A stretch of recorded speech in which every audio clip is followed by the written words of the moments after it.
तो लाहौर में है। वो यहाँ आया है। आया है तो कहाँ है? यही सवाल मैं आपसे पूछ रहा हूँ कि कहाँ है। आपके सवाल का यही जवाब है कि वो यहाँ नहीं आया है। उसे यहाँ आते हुए देखा गया है। किसने देखा? मैंने देखा है। मैंने देखा है। आप इसकी बात पर यकीन कर रहे हैं? मुफ्त की दारू पी के, लंगर की रोटी खा के किसने अपनी पूरी जिंदगी काट ली और आज ही आपका रहबर बन गया। आप उसकी बात पर ध्यान मत दीजिए। आप फौरन अंदर जाकर तलाशी लीजिए, वरना वो भाग जाएगा। जाइए जाइए, इसके ऊपर उनकी तामील कीजिए।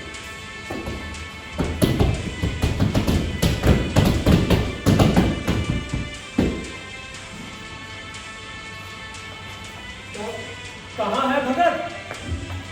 जरा हमें भी दिखाइए। बाजी, मेरा नाम छगन सिंह है। मुझसे बच के निकल भागना इतना आसान नहीं है। इस पिंड के हर रास्ते पर मैंने चौकी बिठा दी है। इस समय तो खैर वो हमारे हाथ से निकल गया, लेकिन बहुत जल्द आप ये खबर सुनेंगे कि भगत हमारी गिरफ्त में है। दरोगा जी, हम इनकलाबी लोग हैं। हम गिरफ्तार होने की धमकियों से नहीं डरते। हमारे पास पूरी खबर है कि भगत सिंह अब राम प्रसाद बिस्मिल, चंद्रशेखर आजाद और अशफाक उल्ला खान के जैसे काकोरी केस के मुजरिमों के साथ मिलकर काम कर रहा है। दरोगा जी, आप इनकलाबियों को मुजरिम कह रहे हैं। मुजरिम? मैं उन्हें 10 बार मुजरिम कहूंगा, 10,000 बार मुजरिम कहूंगा। वो तो लुटेरे हैं। उन्होंने 19 अगस्त 1925 को शाहजहांपुर लखनऊ पैसेंजर ट्रेन को निशाना बनाकर सरकारी खजाना लूटा है। तो कौन सा बुरा काम किया? अंग्रेज 300 बरस से हिंदुस्तानियों को लूट रहे हैं। अगर उन्होंने अपनी मुल्क की लुटी हुई लूट में से थोड़ा सा माल लूट भी लिया तो क्या हुआ? ये साजिश है, डकैती है, हुकूमत के खिलाफ साजिश है। उनके खिलाफ ताज़ीरात-ए-हिंद 120, 121 और 396 के तहत मुकदमा कायम है। 25 मुजरिम पकड़े गए हैं। बाकियों की तलाश जारी है। हमारे मुखबिर उनकी तलाश में है। बहुत जल्द राम प्रसाद बिस्मिल, चंद्रशेखर आजाद और अशफाक उल्ला खान हमारे हाथ में होंगे और फांसी, केवल फांसी ही होगी, क्योंकि फांसी उनका नसीब है। अच्छा, तो आपकी सरकार ने गिरफ्तारी से पहले उनकी सजा भी मुकर्रर कर दी। दरोगा जी, जान की कीमत आजादी की नेमत से बढ़कर नहीं है। आप उन लुटेरों की हिमायत कर रहे हैं? मैं उन इनकलाबियों की हिम्मत की दाद दे रहा हूँ। उन्होंने जो कुछ भी किया आजादी के जज्बे के तहत किया। उनके इस अमल की लोग सराहना करेंगे और कुछ इसे गलत करार भी देंगे, पर उनकी हिम्मत और उनकी शुजाअत की तारीफ उनके दुश्मनों को भी करनी होगी। और अब रहा अंग्रेज लुटेरों का सवाल, तो उन्होंने तो हमारी सारी दौलत लूट ली, यहाँ तक कि कोहिनूर हीरा भी लूट लिया, और अब वो हमें डाकू कह रहे हैं। अशफाक उल्ला खान का एक शेर सुनते जाइए। किधर गया कोहिनूर मेरा, कहाँ गई है मेरी दौलत। किधर गया कोहिनूर मेरा, कहाँ गई है मेरी दौलत। वो सब हमारा लूट के हमको ही डाकू बता रहे हैं। मैं यहाँ शेरो शायरी सुनने नहीं आया। मैं यहाँ भगत को ढूंढने आया हूँ। दरोगा जी, आपका आज की डायरी का काम पूरा हो गया। अब आराम से बैठ जाइए। मैं आपको अशफाक उल्ला खान का एक और शेर सुनाता हूँ। कुछ आरजू नहीं है आरजू तो ये है। कुछ आरजू नहीं है आरजू तो ये है। रख दे कोई जरा सी खाके वतन कफन में।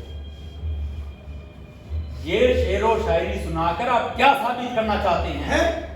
खैर, सुनने में तो अच्छा लगता है, लेकिन ये कैसे मुमकिन है कि एक रोहिला पठान अशफाक उल्ला खान और एक आर्य समाजी हिंदू कदम से कदम मिलाकर साथ काम करें? आप अंग्रेजों के तनख्वाहदार मुलाजिमों में सबसे बड़ी कमी यही है कि आप अखबार नहीं पढ़ते। आपने अखबार में वाकया नहीं पढ़ा कि शाहजहांपुर के आर्य समाज मंदिर के सामने मुसलमानों का एक दल जमा हो गया था। तब यही रोहिल्ला पठान मुसलमान अपनी कौम पर बंदूक तान कर खड़ा हो गया था और उसने चिल्लाकर ऐलान किया था, मंदिर भी मस्जिद की तरह इबादत का मुकाम है। मैं मस्जिद की तरह मंदिर को भी मुकद्दस मानता हूँ। अगर किसी ने मंदिर को नुकसान पहुंचाने की कोशिश की तो मैं उसे जान से मार दूंगा।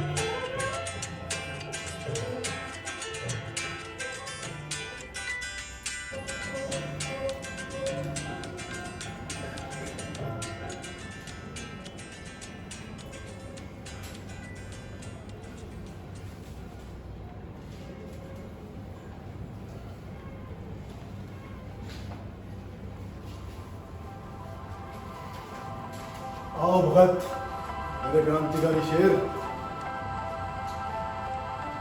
जी मैं शेर हूँ, मैं तो बस आपका फॉलोअर हूँ। भगत, तुम जानते ही होगे कि आजादी की ये खतरनाक राह फांसी के फंदे तक जाती है। जी मैं जानता हूँ। तुम भी अशफाक की तरह जिद्दी हो। अशफाक का बड़ा भाई उर्दू मिडिल में हमारा हमजमात था, मगर फिर भी आजादी की इस राह पर चलने के लिए मैंने उसकी हौसला अफजाई नहीं की। मुझे अच्छी तरह याद है जब मैं पहली बार आपसे मिला था, आपने बड़ी बेरुखी से मुझसे बातें की। वो इसलिए क्योंकि तुम मुझसे मैनपुरी साजिश के बारे में जानना चाहते थे और मैं सोच रहा था कि एक स्कूली तालिबे इल्म को इस तरह की गुफ्तगू नहीं करनी चाहिए। जब एक नौजवान के दिल में अपने मुल्क के लिए कुर्बान होने का जज्बा पैदा हो जाता है तो वो जज्बा वक्ती और मसनूई नहीं होता। जानता हूँ, और भगत मैं ये भी जानता हूँ कि तुम भी इसी जज्बे के तहत हमारी इस इनकलाबी तहरीक में शामिल हुए हो। जी हाँ, क्योंकि मुल्क को गुलामी से निजात दिलाने का बस यही एक तरीका है। हमने अहिंसा की राह छोड़कर लोकमान्य तिलक जी की राह अख्तियार की है। हमारा मानना है कि नरमी से आज़ादी की राह दूर हो जाएगी, इसीलिए हिंदुस्तान रिपब्लिकन एसोसिएशन का निर्माण किया गया है। हमें लाठी से नहीं, बम और बंदूकों से इनकलाब लाना है। सही कहा भगत, अगर अंग्रेजों को खौफजदा करना है तो हमें गोलियां चलानी होंगी, बम बरसाने होंगे। अंग्रेजों का खजाना लूट कर हमने अपने सरमाए का इंतजाम तो कर लिया है, मगर मैं ये भी जानता हूँ कि हम ज्यादा दिनों तक इधर छुपकर नहीं रह सकते। गोरों को हमारे ठिकाने का पता चल ही जाएगा। जी हाँ, इस मुल्क की तारीख में गद्दारों के नाम भी दर्ज है और अक्सर गद्दारी वही करते हैं जिनकी ईमानदारी पर आप शक नहीं कर सकते। मीर जाफर और मीर सादिक, अगर वो दोनों इस मुल्क में पैदा ना हुए होते तो ये मुल्क कब का आजाद हो गया होता। आखिरी मुगल बहादुर शाह जफर के पुत्र से भी ब्रिटिश ने सांठगांठ कर रखी थी। अपनी तंजीम से वाबस्ता होने के लिए हर किसी को एक इम्तिहान से गुजरना पड़ता है। मैं और अशफाक उस इम्तिहान से गुजर चुके हैं। ये देखो, मोमबत्ती पर हाथ रखकर अपनी तंजीम से वफादार रहने की कसम खाने के निशान। मैं हर इम्तिहान के लिए तैयार हूं। जाता प्रेम खेडंदा चाओ, जाता प्रेम खेडंदा चाओ, सर तली तली मेरे आओ, इस मारक पैर तरीजे सिर दीजे कल न कीजिए। इसका मतलब पता है कि अगर आप मोहब्बत के इस खतरनाक खेल में दिलचस्पी रखते हो तो अपना सर अपनी हथेली पर लेके मेरी गली आओ, और अगर आपने इस राह पर चलने का फैसला कर ही लिया है तो पीछे मुड़कर ना देखना, चाहे इसके लिए आपकी जान ही क्यों न चली जाए। मैं कसम खाता हूं अपनी आखिरी सांस तक इस तंजीम का वफादार रहूंगा। किए थे काम हमने भी वो जो कुछ भी हमसे बन पाए। ये बातें तब की थी, आजाद थे हम और था शबाब अपना। अब तो जो कुछ भी है उम्मीदें बस वो तुमसे है। जवां हो तुम, लबे बाम आ चुका है आफताब अपना। आजाद, मैं अब इस जोशीले नौजवान को तुम्हारे हवाले करता हूँ। जय जनाब, जय हिंद। भगवती चरण मोहरा, जय हिंद। राजगुरु, जय जनाब। जय हिंद। सुखदेव, जय। तुम्हारे साथ हैं।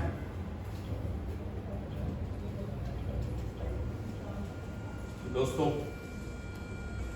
हमारा पहला काम लाला लाजपत राय की मौत का इंतकाम लेना है। लाहौर के superintendent of police James Scott ने सैमन कमीशन के खिलाफ लाला जी के पुरअमन और खामोश एहतजाज का जवाब लाठी चार्ज से दिया था, जिसकी वजह से लाला जी की मौत हो गई। ऐसे दरिंदे को जिंदा रहने का हक नहीं है। हमें स्कॉट को नरक पहुंचाना ही होगा। उन्हें ये फिक्र हरदम कि नई तर्ज जफा क्या है, हमें ये शौक है देखे जुल्म की इंतहा क्या है। खबरदार, हम लोगों ने आप लोगों के ठिकाने को घेर लिया है। भागने की कोशिश मत करना, वरना अंजाम अच्छा नहीं होगा। अरे अंजाम की परवाह वो करते हैं जिन्हें अपनी जिंदगी से मोहब्बत हो। हम तो अपनी जान की सफेदी के लिए घूम रहे हैं, जिसे जलाकर हमने अपने मट्टे वतन की हिफाजत की कसम खाई है। सरफरोशी की तमन्ना अब हमारे दिल में है। ये अपना है तो आवाज में जाते हैं। अरे शहीद मुल्क को मिल्लत, हम तेरे ऊपर निसार, अब तेरी हिम्मत का चर्चा।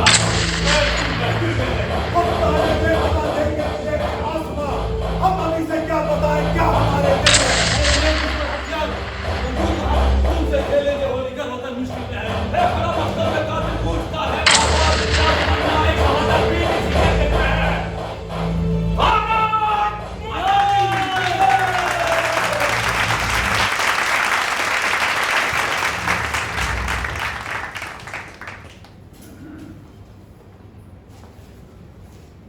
सलाम अलैकुम खान साहब। वालेकुम अस्सलाम। आपने एक सियासी कैदी को साहब कहकर बुलाया। आपके साहब बहादुर तो ब्रिटिश हैं। मैं आपको अच्छी तरह जानता हूँ। आप पुलिस के एक आला अफसर हो। सही फरमाया आपने, लेकिन खान साहब इस वक्त में एक पुलिस अफसर की हैसियत से नहीं, बल्कि एक मुसलमान की हैसियत से आया। भेद बदलने से शिनाख्त नहीं बदल जाती। खान साहब, मैं आपको सिर्फ ये बताने आया हूँ कि शाहजहांपुर लखनऊ पैसेंजर डकैती में राम प्रसाद बिस्मिल को कलीदी मुलजिम यानी कि मेन एक्यूज्ड माना गया है। उन पर दफा 120, 121 और 396 के तहत मुकदमा कायम किया गया है। ये कौन सी नई बात बता दी आपने? ये खाकसार भी उन मुलजिमों में शामिल है। कलीदी मुलजिम और आम मुलजिम में जमीन आसमान का फर्क है। हाँ साहब, ये मुकदमा मिस्टर ए हैमिल्टन के स्पेशल सेशन कोर्ट में होगा। पंडित जगत नारायण मुल्ला पब्लिक प्रोसिक्यूटर है और उन्हें इस बात का इल्म है कि उनके सामने गवाही देने वाले सभी हिंदू है। तसद्दुक हुसैन साहब, एक इनकलाबी जात पात मजहब और किसी तबके में कैद नहीं होता। हमारे लिए मंदिर और मस्जिद दोनों ही इनकलाब और आज़ादी की अलामत है। मस्जिद से आने वाली अजान की आवाज़ और मंदिर से उठने वाली नाकुस की आवाज़ हमारे लिए इनकलाब और आज़ादी की सदाएं हैं। वतन की खाक पाक का हर जर्रा हमारे लिए देवता है। राम प्रसाद बिस्मिल जैसे आर्य समाजी हिंदू की सोबत में आप गुमराह हो गए हैं। हाँ साहब, एक बात याद रखिएगा, इंसानी जान अल्लाह ताला की बख्शी हुई नेमत है। उसे इतनी बेदर्दी से लुटाना सही बात नहीं।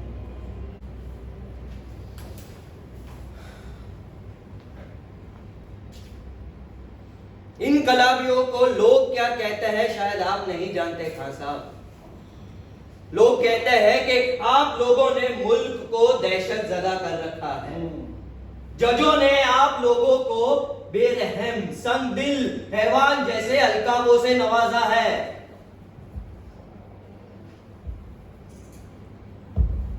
मैं उन फाजिल जजों से पूछना चाहूंगा, क्या उन्होंने जनरल डायर को जलियांवाला बाग में गोलियां बरसाते हुए देखा था? किस तरह उसने निहत्ते मासूम बेगुनाह मर्द, औरत, बूढ़े बच्चों पर गोलियां बरसाई थी। उसकी इस बेरहमी, संगदिली और हैवानियत पर कितने जजों ने उसे बेरहम, संगदिल और हैवान कहा? है कोई जवाब आपके पास? हाँ साहब, मैं आपके जज्बात समझता हूँ, लेकिन हाँ, अगर आप राम प्रसाद बिस्मिल के खिलाफ वादा माफ गवाह बन जाए। माफ कीजिएगा जनाब, मैं अपनी मुसलमान कौम की नुमाइंदगी करते हुए मुल्क की आज़ादी के लिए मुल्क के लिए मौत को अपने मुंह लगा रहा हूँ। अगर आज मैं वादा माफ गवाह बन गया तो कल मेरी कौम बदनाम हो जाएगी और मेरा नाम मीर जाफर और मीर साजिद की तरह लिया जाएगा। मैं आपसे वादा करता हूँ सरकार आपको इनाम और इकराम से माला माल कर देगी। आपको सरकारी एजाज और खान बहादुर का खिताब दिया जाएगा। मुझे इनाम और इकराम की कोई जरूरत नहीं है। मैं तो अपने उन मुसलमान सरकारी गुलामों का शुक्रिया अदा करता हूँ जिनकी बदौलत मुझे और मेरे खानदान को वतन का कुर्बान होने की सादत नसीब हुई। देखिए खान साहब, मैंने सरकार का नमक खाया और सरकार से हरामखोरी करना मुझे मंजूर नहीं। फिर भले ही वो मैं हूँ या सैयद एनुद्दीन मजिस्ट्रेट हो या खैरात अली प्रोसिक्यूटर। आपको आपका सरकारी नमक मुबारक हो, पर क्या इस वतन की मिट्टी का आप पर कोई हक नहीं? आप कोई भी तबके कोई भी मजहब से हो, अगर आप हम काकोरी मुल्जिमीन के लिए एक हो जाते, मुत्तहिद हो जाते, तो आज़ादी की जंग आसान हो जाती। अपने आपसी झगड़े बखेड़े मिटा दो, एक हो जाओ। अब बस यही तफरीक है तुम में, ये हिंदू और मुसलमान की। सद्दुक हुसैन साहब, जब मुल्क की आज़ादी की तारीख लिखी जाएगी तो ये ज़रूर लिखा जाएगा कि किस तरह एक आर्य समाजी हिंदू राम प्रसाद बिस्मिल और एक रोहिला पठान अशफाकुल्लाह खान ने अपने वतन के लिए अपनी जान कुर्बान की। आपकी आखिरी ख्वाहिश? बस इतनी ख्वाहिश है, जब मुझे फांसी के तख्ते पर ले जाया जाए तो मेरे एक हाथ में कुरान और एक हाथ में वतन अजीज की खाके पाक हो। सद्दुक हुसैन साहब, जब मुझे तख्तेदार पर ले जाया जाएगा तो मेरे चेहरे पर घबराहट नहीं होगी, सुकून होगा और मेरे होठों पर मुस्कुराहट होगी। मैं मौलवी को कुरान सुपुर्द करूंगा और उनसे कहूंगा कि जब मुझे फांसी से उतारा जाए तो पुरानी आयत पढ़ के मेरे लिए दुआ मग़फ़िरत करें। हमने कोई गलती नहीं की, हमने कोई खता नहीं की, हमने किसी हमारे खिलाफ गवाह देने वाले हमारे हिंदुस्तानी भाई को न डराया, न धमकाया, न खौफ पैदा किया। हम चाहते तो किसी भी गवाह को, किसी भी पुलिस वाले को मार भी सकते थे, लेकिन ये हमारा मकसद नहीं था। हम तो हमारे इनकलाबी साथियों की तकलीफ में हंसते हुए फांसी पर चढ़ जाते। सद्दुक हुसैन साहब, आप भी आइएगा और देखिएगा कि राम प्रसाद बिस्मिल और अशफाकुल्लाह खान, जिन्होंने अपने देश के लिए अपनी जान पेश की, उनके मजहब तो अलग थे लेकिन उनके खून का रंग एक ही था, लाल। आखिरी ख्वाहिश सुनती रहिए, कुछ आरज़ू नहीं है, कुछ आरज़ू नहीं है आरज़ू तो ये है, रख दे कोई जरा सी खाके वतन कफन में।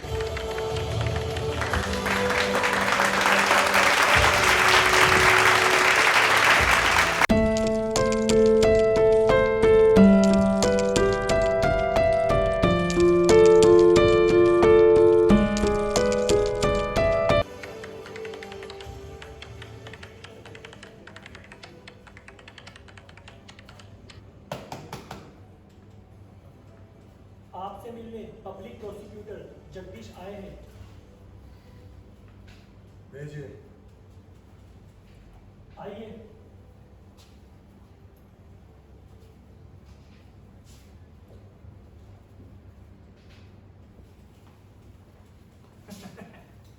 भाईजे, मामा आप यहाँ? भांजे सरकारी वकील जरूर, लेकिन रिश्ते में तुम्हारा मामा हूँ। और आप ही की मेहरबानी से मैं यहाँ बंद हूँ। अब क्या करूँ बेटा, ब्रिटिश सरकार का नौकर, ड्यूटी तो निभानी पड़ती है ना। तो अब ये भी बता दीजिए कि आप यहाँ ब्रिटिश सरकार के नौकर की हैसियत से आए हैं या मामा की? सरकारी वकील तो मैं कोर्ट में हूँ, आज अदालत का कोर्ट उतार के आया हूँ। आप भी बड़े चालाक हैं मामा। वहाँ अदालत में मेरे खिलाफ बोलते हैं और यहाँ हमदर्दी के झूठे आंसू दिखाते हैं। झूठे आंसू नहीं है बेटा, ये तो मेरे दिल की व्यथा है, व्यथा है।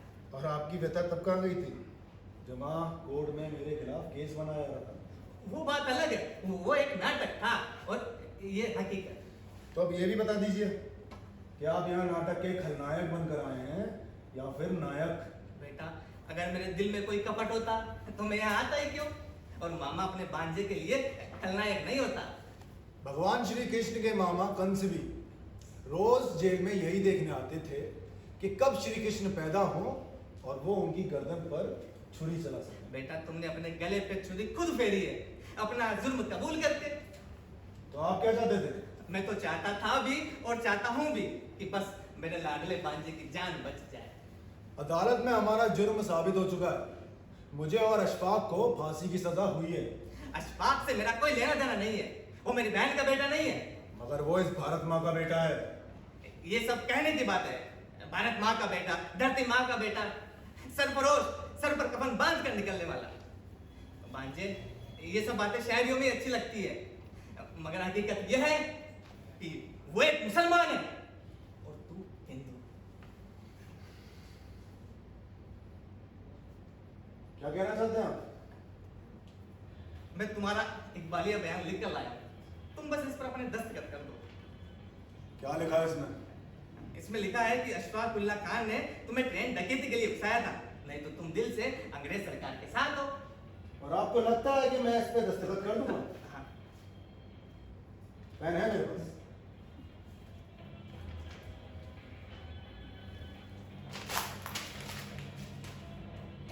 ये है आपका जवाब। चलिए उठिए और दफा हो जाइए यहाँ से। जाइए यहाँ से और दोबारा कभी अपनी मनहूस सूरत लेकर मत आना, वरना मैं भूल जाऊंगा कि आप मेरी माँ के भाई हैं।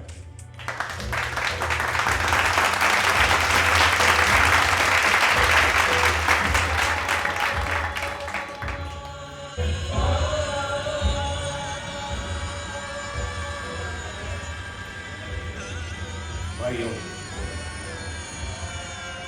आज हम यहाँ काकोरी के शहीदों को श्रद्धांजलि अर्पित करने के लिए जमा हुए हैं। 19 दिसंबर 1927 को आजाद भारत का ख्वाब देखने वाले हमारे दो महान इनकलाबी नेता राम प्रसाद बिस्मिल और अशफाक उल्लाह खान को फांसी दी।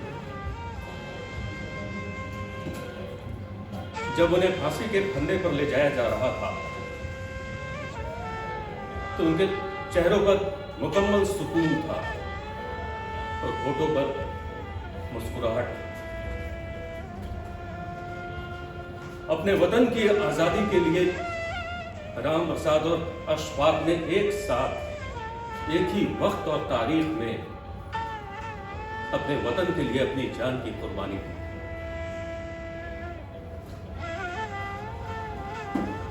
फांसी की अंतिम रात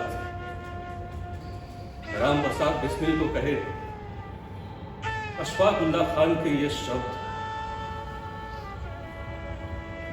जो मैं कहने की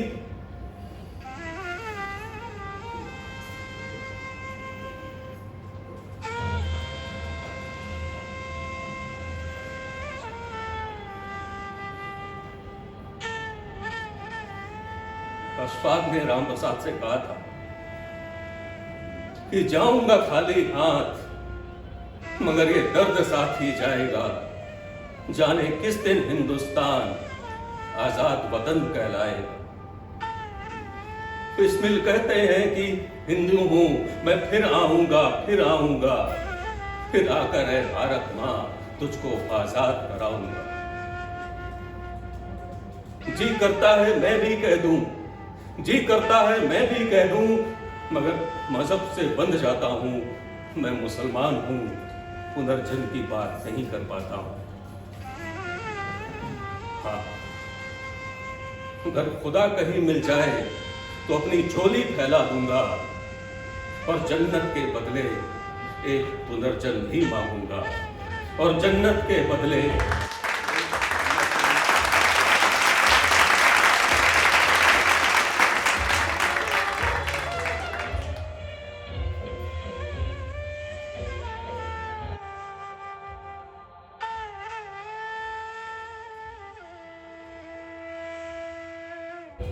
भाइयों,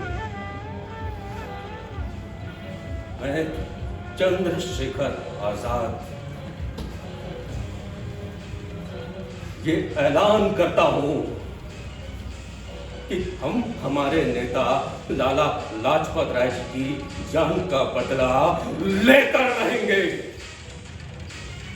नहीं बचेगा स्कॉट, नहीं बचेगा सॉन्डर्स। भारत माता की जय! वंदे मातरम!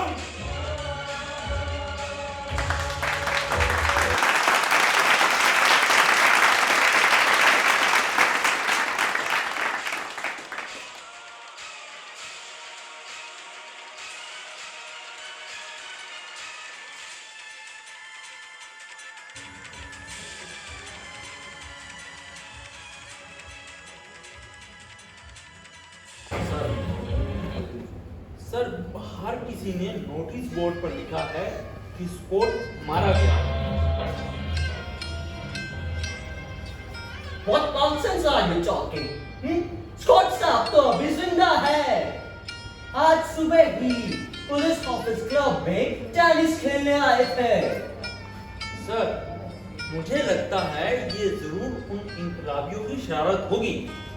वो हमें खौफजदा रखना चाहते हैं। टुडे आज और हमें ये खबर मिला है कि इनकलाबी लोग इस दिन को काकोरी दिन बनाना चाहते हैं। वो इस दिन को काकोरी में मरे हुए लोगों को याद करना चाहते हैं। आई गेस 17 नवंबर को लाला लाजपत राय का देहांत हुआ था।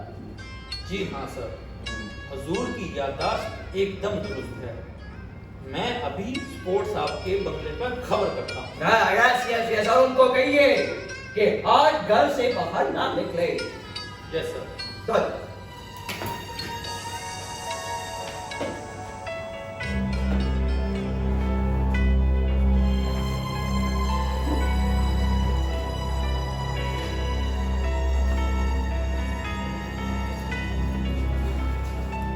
राजगुरु, क्या हुआ? सर, 15 दिसंबर काकोरी दिन हमारा अंदाजा गलत हो गया।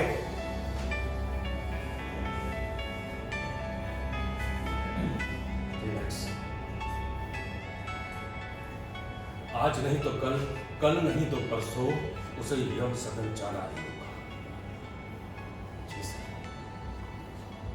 अब देखिएगा, स्कॉट नहीं बचेगा। 17 नवंबर को लाला जी का अंत हुआ था।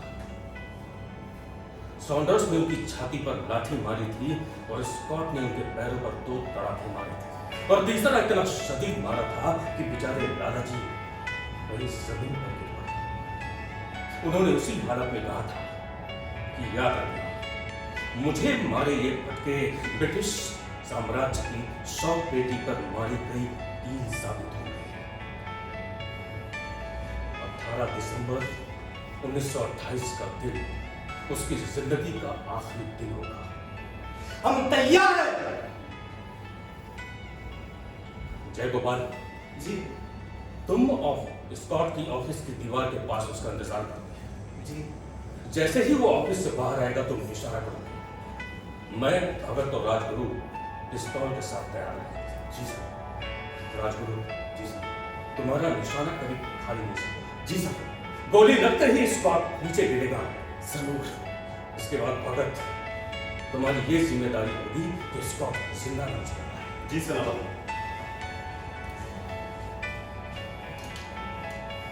ये लो, जर्मन बनावट का एक माउजर पिस्तौल। और राजगुरु, ये पिस्तौल तुम भी। हम तीनों के पास भरी हुई पिस्तौल है। एक नहीं बल्कि 8 गोलियां चला सकते हैं। गोलियों की बौछार होगी तो स्कॉट जिंदा नहीं रहेगा। जिस तरह से उसने लाला जी का खून बहाया है उसी तरह से उसके शरीर से खून का एक एक कतरा बहा देंगे। इनकलाब!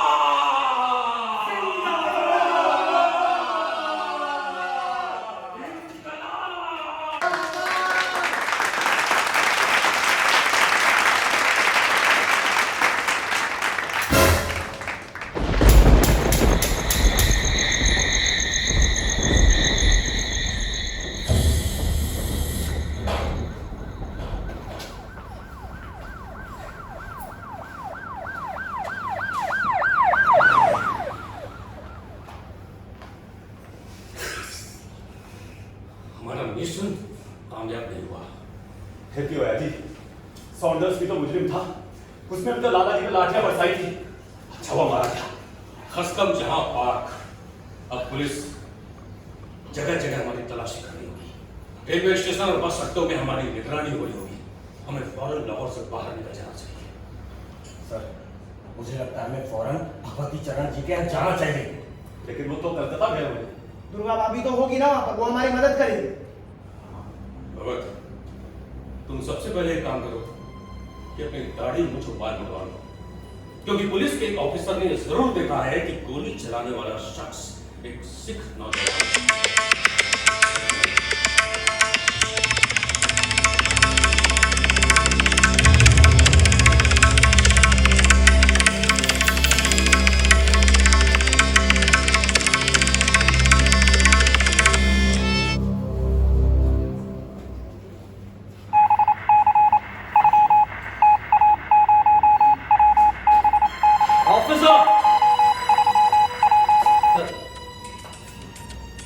एक सिख नौजवान, एक नॉर्मल हाइट का लड़का और एक एजेड आदमी था। इन तीनों को हमें किसी भी हाल में पकड़ना होगा।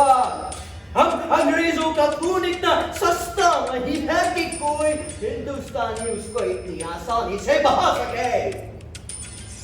इस मर्डर ने पूरी सरकार को हिला के रख दिया है। Do you understand? आप फिक्र ना करें हजूर, ये भागकर कहाँ जाएंगे? चप्पे चप्पे पर पुलिस मौजूद है। हमने शहर के सारे रास्ते सील कर दिए हैं। ये तो होना ही नहीं चाहिए सर। गांधी जी कहते हैं अहिंसा से बचो, अहिंसा के मार्ग पर चलो, हिंसा से हटकर रहो, अहिंसा के मार्ग पर चलो। और सर ये लोग सरेआम हथियार लेकर मासूमों को मारते हैं sir. You don't worry sir, it is our responsibility to catch all the culprits and put them behind the bar. Yes, correct. ये हम लोगों का ही जिम्मेदारी है कि उन लोगों को पकड़े। अगर वो तीनों लोग लाहौर से बाहर निकल गया तो उनको पकड़ना मुश्किल हो जाएगा। स्कॉट साहब का ऑर्डर है कि उन्हें किसी भी हाल में जिंदा पकड़ना होगा। कमाल है ये गरीब हिंदुस्तानियों की इतनी हिम्मत के हम पर हमला करे। कल तक तो ये हमारे सामने हाथ जोड़कर पैरों के नीचे बैठा रहता था, हम लोगों से आंख तक नहीं मिला सकता था। लेकिन आज उनके भाई बंधुओं ने हम पर हमला किया। अब तो इनके साथ सख्ती से बरतना पड़ेगा। इनको कड़ी से कड़ी सजा देनी पड़ेगी। क्या तुम्हें पता है, सॉन्डर्स के मर्डर के साथ इन पर छगन सिंह के खून का भी इल्जाम है। साहब, क्या छगन सिंह भी गुजर गए? यस, उन्होंने अस्पताल में दम तोड़ दिया। ओह माय गॉड, एक हिंदुस्तानी को हिंदुस्तानियों ने ही मार डाला। अब इससे ज्यादा शर्म की क्या बात होगी? Shem Shem Shem Shem Shem.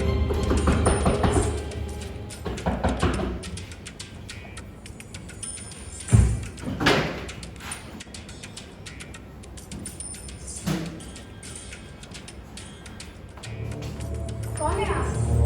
ये क्या बदतमीजी है? ऐसे किसी के घर में घुसने का क्या मतलब है? जवाब क्यों नहीं देते? कौन है आप? कौन है? भाभी नमस्ते। ओह, अब क्या नया नाटक करना है?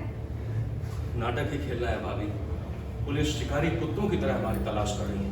हमें फौरन लाहौर से बाहर जाना है। ये बताइए, मुझे क्या करना होगा? प्रणाम। मैं बताता हूँ। देखिए, आप मेरी माँ समान हैं। हम सब आपकी बहुत इज्जत करते हैं। इसलिए नहीं कि आप भगवती बाबू की पत्नी हैं, बल्कि इसलिए कि आप खुद एक क्रांतिकारी हैं और आपको मेरी पत्नी की हैसियत से मेरे साथ कलकत्ते तक का सफर तय करना है। भगवती बाबू वहाँ पे मौजूद रहेंगे आपके स्वागत के लिए। ठीक है, मैं एक चिट्ठी लिख देती हूँ और बोलती हूँ कि मैं मायके जा रही हूँ और जी बहुत अच्छा।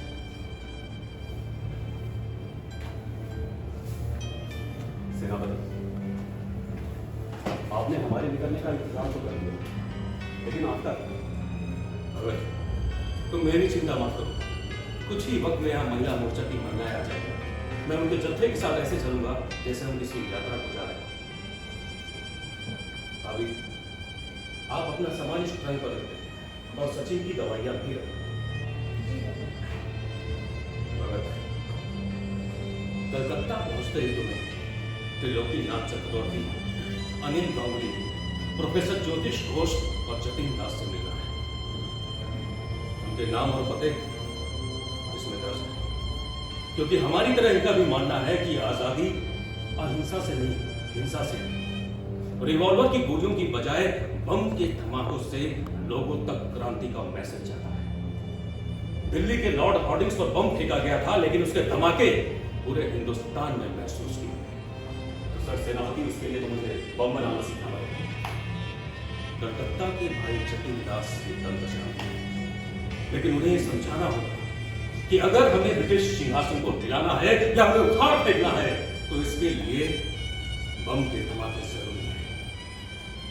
ध्यान रहे, हम तीनों अलग अलग रास्ते से जाएंगे, लेकिन हमारी मंजिल एक है, हिंदुस्तान को अंग्रेजों की गुलामी से निजात दिलाना। साथियों, हम अपने क्रांतिकारी साथियों के माध्यम से आपस में संपर्क करें। जी सर। अच्छा दोस्तों, अब हम चलते हैं। फिर मिलेंगे। इनकलाब जिंदाबाद।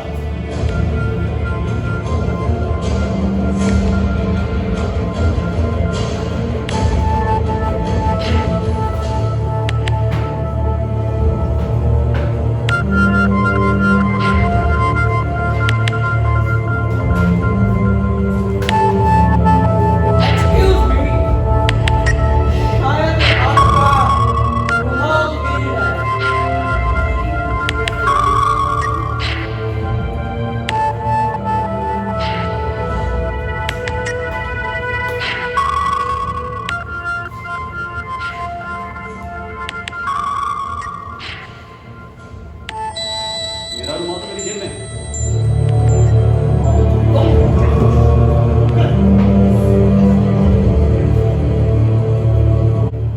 अरे, कब से आपका इंतजार कर रहा हूं।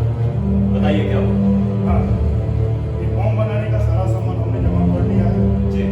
ललित मुखर्जी जो कॉलेज के बच्चों को सिखाता है, अपने साइंस लेबोरेटरी से कुछ पदार्थ ले आया है। बाकी का सामान हमने पीके पॉल कोलकाता के माध्यम से उठा लिया है। बस अब इन अंग्रेजों की खैर नहीं।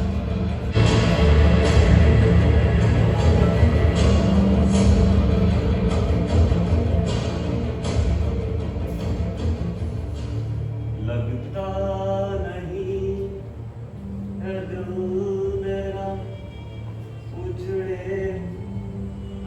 दो है भरत, मैं तुम्हारी तन्हाई दूर करने के लिए आ गया। आवाज अच्छी है तुम्हारी। क्यों मजाक कर रहे हैं? मैं तो बस उस बूढ़े बादशाह को याद कर रहा था, जिसे बादशाह तब मिली जब उसकी उम्र ढल चुकी थी। वो इन अंग्रेजों को देश से निकाल देना चाहता था, पर अकेला पड़ गया। भगत, 1857 की क्रांति इसलिए नाकाम हुई क्योंकि अंग्रेजों के पास बम थे, तोपें थी, बंदूकें थी, और हमारे पास तलवारें थी। वे हमें दूर से ही ढेर कर देते थे। खैर, ये बताओ तुम्हारा काम कहां तक पहुंचा? ज्योतिन बाबू की निगरानी में हमने 6 बम बना लिए। शाबाश भगत। 8 अप्रैल को सरकार पब्लिक सेफ्टी बिल और ट्रेड डिस्प्यूट बिल असेंबली में लाने वाली है। इससे ट्रेड यूनियन और मजदूरों का गला घोटा जाएगा। हमें इस सिस्टम को बदलने के लिए क्रांति लानी होगी। ये कैसा इंसाफ है कि जो मजदूर रात दिन मेहनत करते हैं वही एक्सप्लॉयटेशन का शिकार होते हैं। जो मजदूर रात दिन खेतों में काम करते हैं उन्हें अपनी मजदूरी नहीं मिलती, उन्हें बेसिक ह्यूमन राइट्स तक नहीं मिलते हैं। तो जो किसान बेचारे अपना पसीना बहाकर हल चलाकर अनाज उगाते हैं, उन्हें अपने उगाए हुए अनाज खाने को नसीब नहीं होते हैं। और जो मजदूर बेचारे कपड़ा मिल में काम करते हैं, कपड़े बनाते हैं, उन्हें न खाने को अनाज मिलता है, न तन ढकने को कपड़े मिलते हैं। और जो राज मजदूर बेचारे ऊंची ऊंची इमारतें बनाते हैं, जो सुतार लोहार अपना पसीना बहाकर कड़ी मेहनत करते हैं, लेकिन उन्हें खाने को 2 वक्त की सूखी रोटी मैसर नहीं होती। और दूसरी तरफ ये पूंजीपति, ये पैसे वाले लोग, ये गरीबों को लूटने वाले, अपनी तिजोरियां भरने वाले सेठ अपनी मौज मस्ती, अपनी अय्याशी में करोड़ों लुटाते हैं। हम पर जुल्म करने वाले और गरीबों का खून चूसने वाले ये समझ ले कि वो एक ऐसे ज्वालामुखी पर बैठे हैं जो कभी भी फट सकता है। सर सेनापति, जितने परेशान आप हैं, उतना ही परेशान हर एक हिंदुस्तानी। जानता हूं अगर, और मेरी एक बात ध्यान से सुनो। 6 दिसंबर 1929 को तुम आम आदमी की आवाज बहरी ब्रिटिश सरकार को सुनाने दिल्ली जाओ। असेंबली की विजिटर गैलरी में प्रवेश के लिए तुम्हें 2 पास प्रोफेसर नंद किशोर निगम से मिल जाएंगे। तुम अपने पास एक थैली रखोगे, उसमें 2 बम होंगे और 2 ऑटोमेटिक पिस्तौल, एक तुम्हारे लिए और दूसरी बटुकेश्वर दत्त के लिए। जैसे ही असेंबली के अध्यक्ष विट्ठल भाई पटेल वोटिंग के बाद अपना फैसला सुनाएंगे, ठीक उसी वक्त तुम पहला बम गैलरी से सभागृह में देखो और दूसरा बटुकेश्वर दत्त रखेंगे। बम के फटते ही हॉल में भगदड़ मच जाएगी। असेंबली के मेंबरान इधर उधर भागने लगेंगे, लेकिन हमारा मकसद किसी को जान से मारना नहीं है, उन्हें सिर्फ चेतावनी देना है।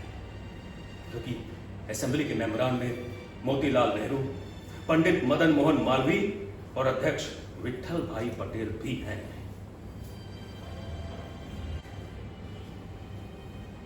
ये तुम लोगों ने क्या किया? I have done my duty to the country. And तुम young man? सर, हमने वही किया जो हमें करना चाहिए था। बम फेंक कर तुम लोग क्या साबित करना चाहता है? हम बहरी ब्रिटिश सरकार को यह बताना चाहते थे कि उनके जुल्मों की इंतहा हो गई है। तुम लोगों को साइमन कमीशन के जरिए इंसाफ दिया है। वो इंसाफ नहीं, नाइंसाफी है। हम कोई भिखारी नहीं है कि हमारे आगे चंद टुकड़े डाल दो और हम खुश हो जाएं। इंसाफ तो टुकड़ों में ही मिलता है भगत। अगर आप कुत्ते के सामने टुकड़ा डालें तो वो झट से झपट लेता है। हम शेर अपना शिकार खुद करते हैं। किसका शिकार किया तुमने? किसका? एक पुलिस ऑफिसर सॉन्डर्स का या फिर एक हिंदुस्तानी छगन सिंह का? वो इंसान नहीं, हैवान थे। हमने उन्हें नहीं मारा, हमने तो बस अपने नेता लालाजी के खून का बदला लिया है। और एक और बात याद रखिए, आप इंसान को मार सकते हैं लेकिन उसके उसूलों को नहीं कुचल सकते। Fine, whatever. And yes, तुम्हारे वकील what's his name? Asif Ali आए हैं, उनसे मिल लेना। ओके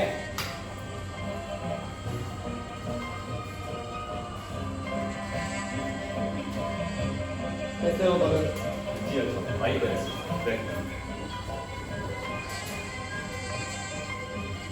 बैरिस्टर साहब, इस वक्त सब दिल्ली के सारे वकील मेरा और बटुक का केस लेने से कतरा रहे हैं। आपने ये केस लेके बहुत हिम्मत दिखाई। ये तो मेरा कौमी फर्ज था भगत। ये बात नहीं कि दुनिया में मौत से डरने वालों की कोई कमी है, लेकिन हंसते हंसते मौत को गले लगाने वाले कितने हैं। हम ब्रिटिश गवर्नमेंट को मैसेज देना चाहते हैं कि वो हमारे ऊपर पब्लिक सेफ्टी बिल और ट्रेड डिस्प्यूट बिल नहीं थोप सकती। ये हमें मंजूर नहीं। हमारी पार्टी इस देश की दबी कुचली आवाम, गरीब किसानों, मजदूरों के लिए लड़ रही है। खून खराबा हमारा मकसद नहीं। इसीलिए जो बम बनाए गए थे वो ऐसे थे कि उनसे कम नुकसान। और वैसे भी जिस असेंबली ने पंडित मोतीलाल नेहरू और मदन मोहन मालवीय जैसे देश बनाए, वहां पे खून खराबे का तो हम तस्वुर भी नहीं कर सकते। ये बात मैंने कोर्ट में साबित कर दी है। और सरकार की तरफ से जो बम बनाने वाला एक्सपर्ट पेश हुआ था उसने भी इस बात को कबूला है कि जो बम विधानसभा असेंबली में फेंके गए थे वो महज विस्फोटक थे, न कि जानलेवा।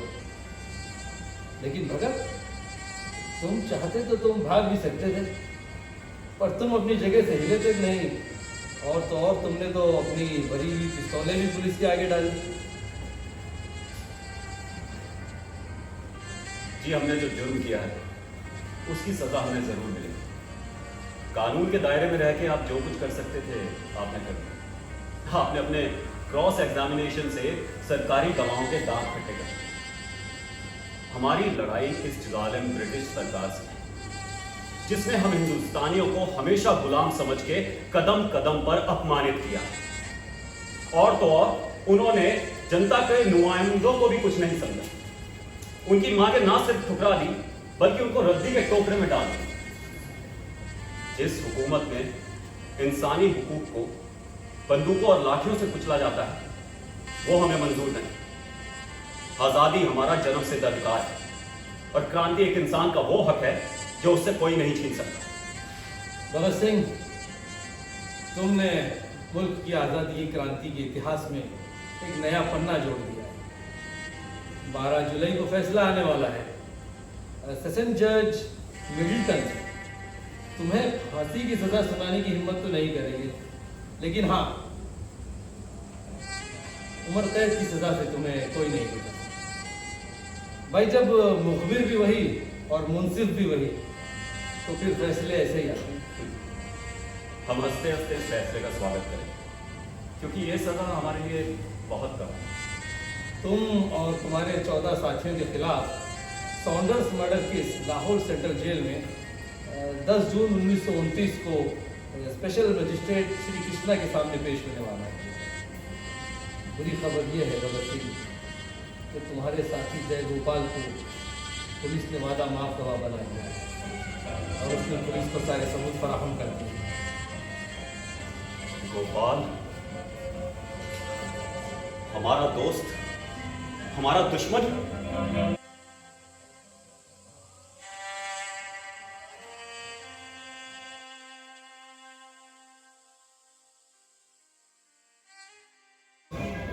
आज भगत सिंह और बटुकेश्वर दत्त के असेंबली में बम धमाके के फैसले की कॉपी आ गई।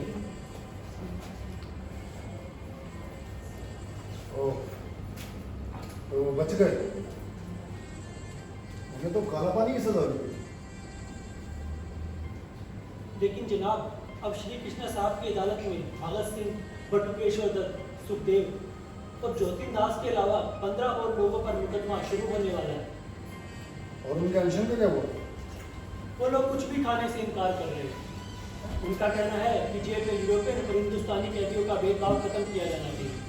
जिन्हें राजनीतिक कारणों से कैद किया गया है उन्हें तमाम सहूलियतें मिलनी चाहिए जो उनका हक है। और उन्हें चाहिए क्या? उनका कहना है कि उन्हें वो खाना चाहिए जो इंसान खाते हैं। जो खाना यूरोपियन कैदियों को दिया जाता वो उन्हें क्यों नहीं दिया जाता? उन्हें किताबें और अखबार चाहिए। सरफरोशी की तमन्ना अब हमारे दिल में है, देखना है जोर कितना भाजपे का दिल में है। बताने के बता देंगे कि इनके सरफरोशी की तमन्ना जल्दी पूरी होने वाली है। या तो अनशन की वजह से मारे जाएंगे और अगर बच गए तो फांसी की सजा पक्की है।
आज भगत सिंह उनके साथियों के त्याग का 63वां दिन।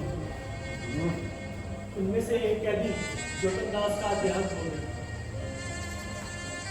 क्या? और तुम मुझे बता रहे हो? डॉक्टर कहाँ है? वह एम्बुलेंस लाने गए। अगर इसकी बॉडी बाहर आ गई पूरे देश में हंगामा हो जाएगा। सब कुछ करना होगा। रातों रात इसका क्रियाक्रम करो। चलो चलो।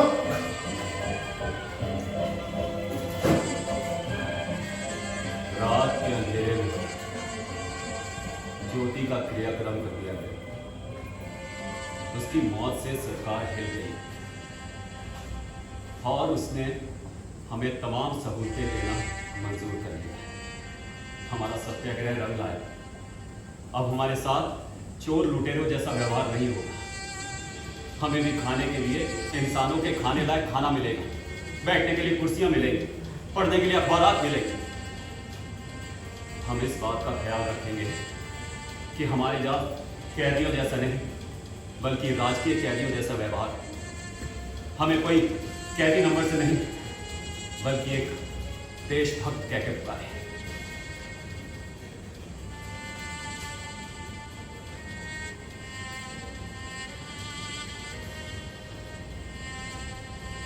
भगत सिंह, आज से आपके और आपके साथियों के खिलाफ police officer Saunders murder case शुरू होने वाला है। आप, सुखदेव और राजगुरु हमारे साथ चलेंगे। बाकी सबको हम अलग बैच में लेके आएंगे। चलिए।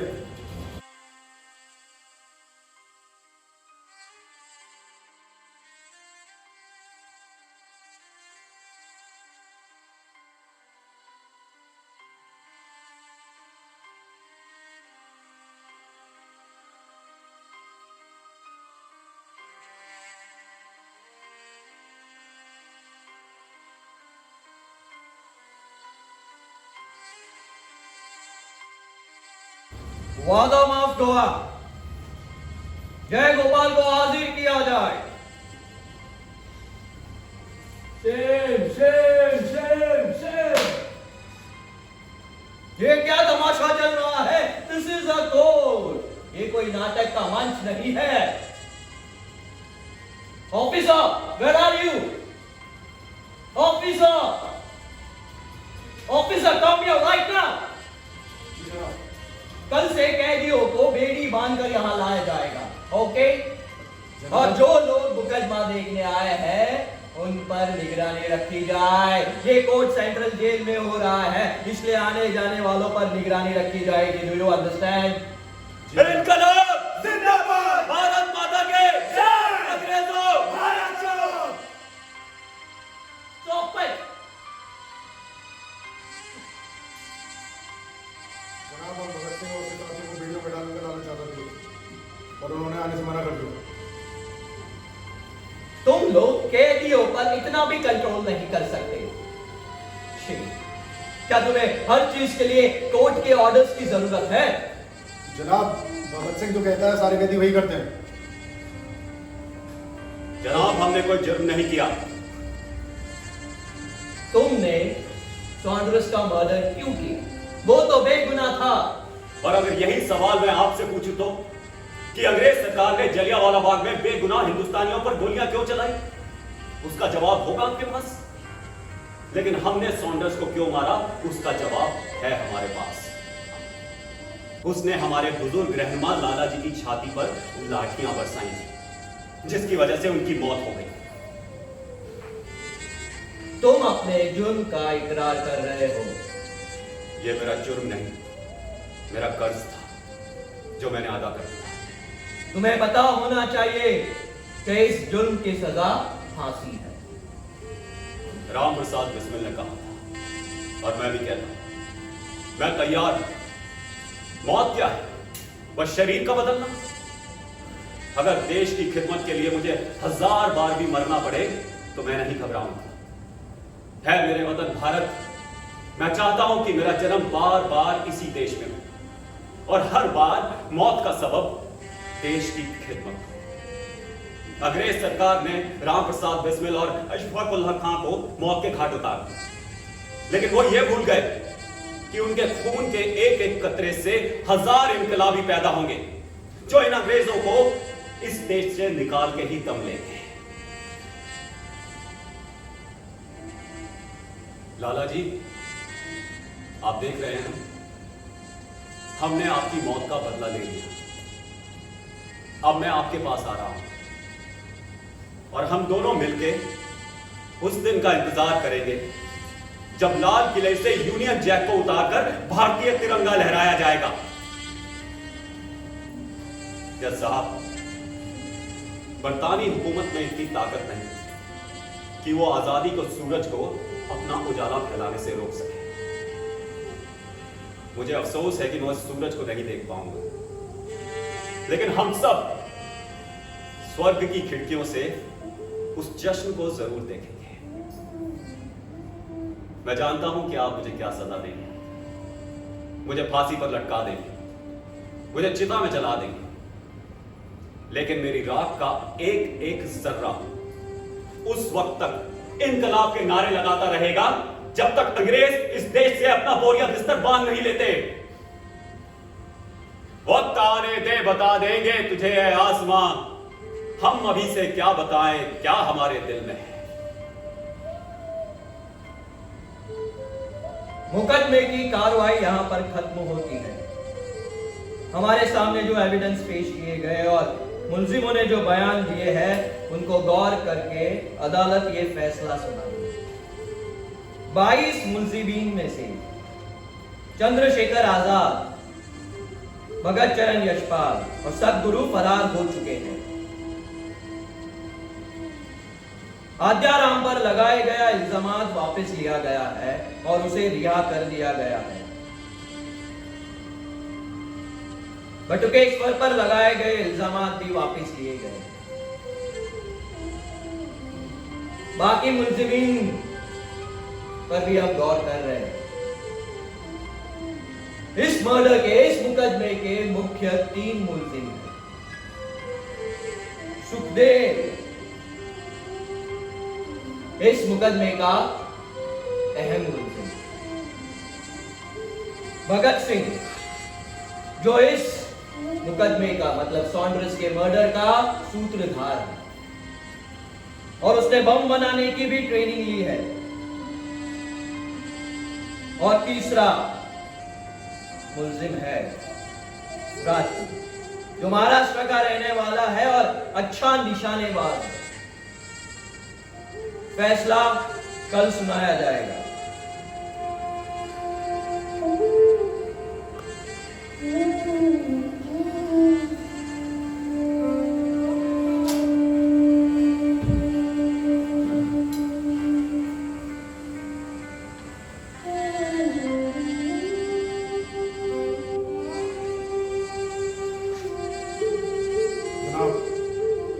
भगत सिंह ने बॉयकॉट का ऐलान किया है। उसका कहना है जब तक बेड़ियां हटाकर ना लाया जाए तब तक वो नहीं आएंगे। फाइन, तो उनकी बेड़ियां निकाल कर उन्हें लाओ और जो ही कोर्ट की कार्रवाई खत्म हो उन्हें बेड़ियां डालकर यहां से लाओ। ठीक है? और हाँ, मुझे एक बात समझ में नहीं आती, क्या आप लोगों के पास लाठी है, बंदूक है, हथियार है, तो आप लोग उसका इस्तेमाल नहीं कर सकते? कर सकते हैं जनाब, पर आपके सामने नहीं। ठीक है, मैं अपने चैम्बर में जाता हूं। उन लोगों को खींच कर यहां लाया जाए और हाँ, भगत सिंह को सबक सिखाओ। जी जनाब।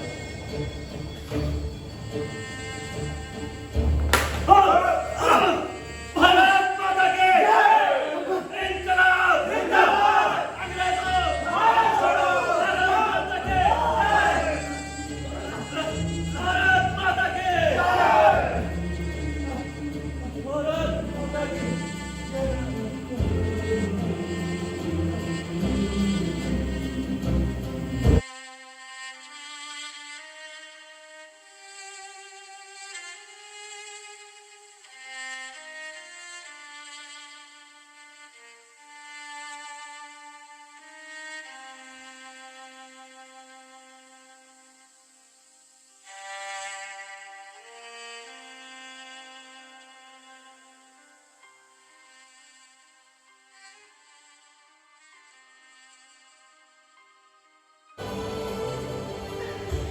बेबी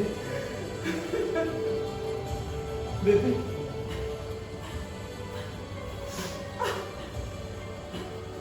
बेबे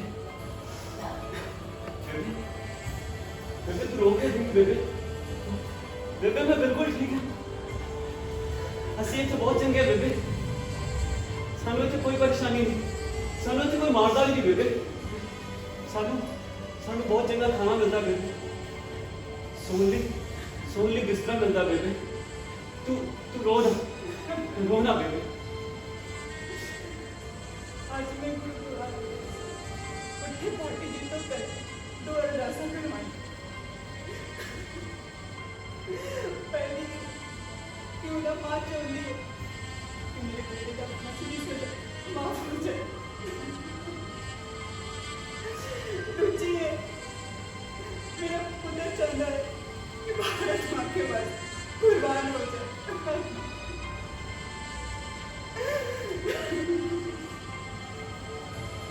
बेटे मैं चाहना है कि तेरी दूजी अरदास पूरी हो जाए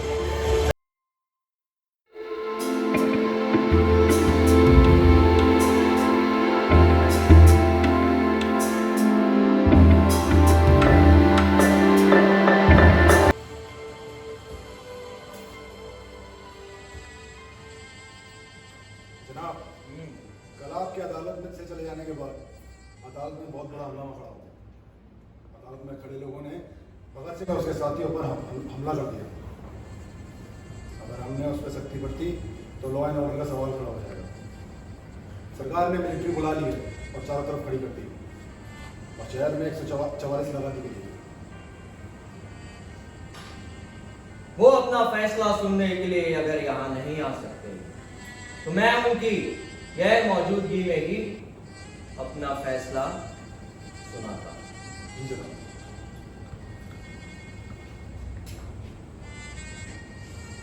भगत सिंह, सुखदेव और राजगुरु को फांसी की सजा होती है।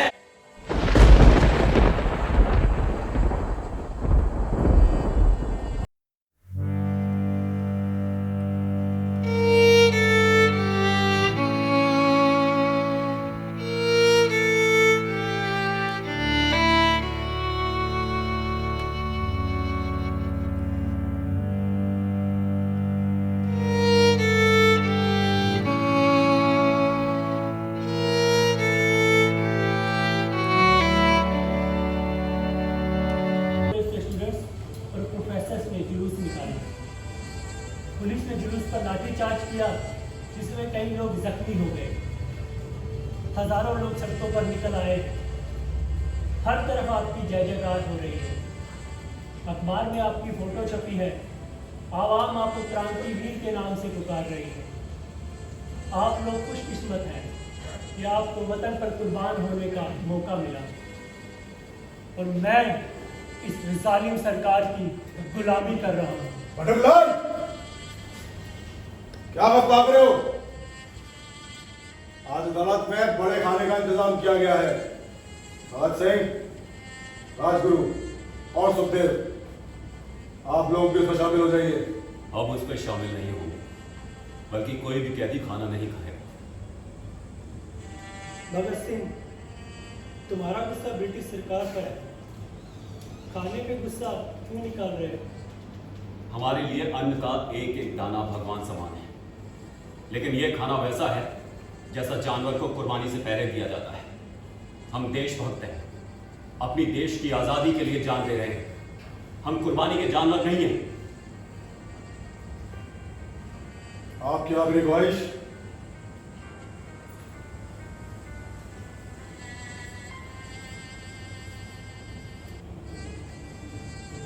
जी मैंने एक वसीयत जमा करवाई, वो तेरी मां तक पहुंचा।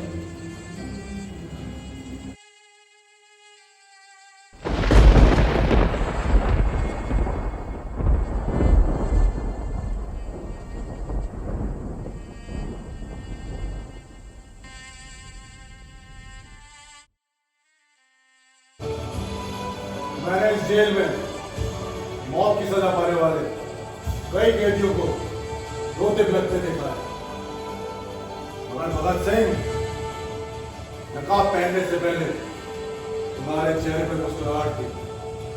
सलाम है तुम्हें। वक्त आ चुका है।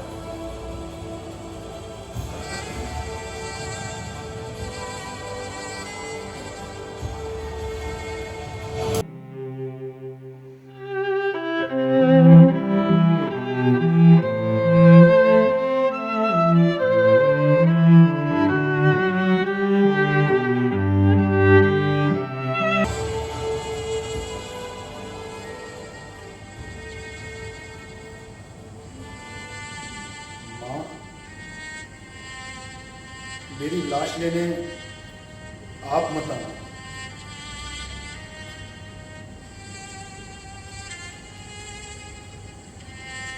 भाई कुलवीर को भेज देना। कहीं ऐसा ना हो कि तुझे रोता देख लोग कहें कि वो देखो भगत सिंह की मार हो रही है। वाह भगत वाह, जीते जी तो तुमने अंग्रेजों को लोहे के चने चपा दिए, मगर मरने के बाद आखिरी तमाचा भी तूने ही मारा। तुझे सलाम है भगत, तुझे सलाम है।